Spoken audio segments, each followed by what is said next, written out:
السلام علیکم ورحمت الله. ملګری تاسو کوي چې آیا د اوبه چاله ورکول د رښتیا د غلام آزادولو مقدار ته اجر لري، لکه څنګه چې زموږ په عادت کې وي خلک یو بل ته وایي چې غلام آزاد کا. په دې باندې د ابن ماجه روایت دی چې عائشه رضی الله عنها دا غیر راویه ده، هغه فرمایي چې ما د الله د پیغمبر نه تاسو کو د الله پیغمبر هغه کم څه دي چې دا غي چانه منع کول دا حلال نه دي.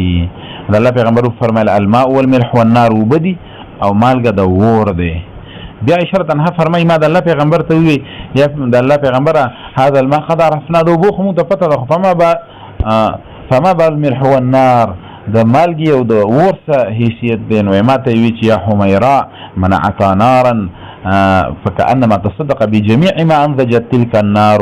چې چاله ور صدقه کو ور په خوا بخلکو یو بل ور ورکو نو په دې ور باندې چې سپه خشو نو دا د شي دلګه د شي دا صدقه کړي او چې چاله مالګه ورکه فكأنما تصدق بجميع ما طيب ذلك الملح طيب ذلك الملح فدقي مالګه باندې چې سم خوراک مزیدار شو دوقم رد صدقه. ومن سقى مسلما شربة من ماء حيث يوجد الماء فكأنما اعتق رقبة او چې په ځکه او به او چا او به وخت او چا د لور کړی نو دا د سیده لکه د یو غلام آزاد کړي. ومن سقى مسلما شربة من ماء حيث لا يوجد الماء فكأنما احياها او ځکه او به نشته او چا او به د چا وخت او تا ولا ورکې نو دا د سیده لکه تا چې یو نفس ژوند کړي دومره اجر دی. نو دغه روایت په دې کې موجود دی.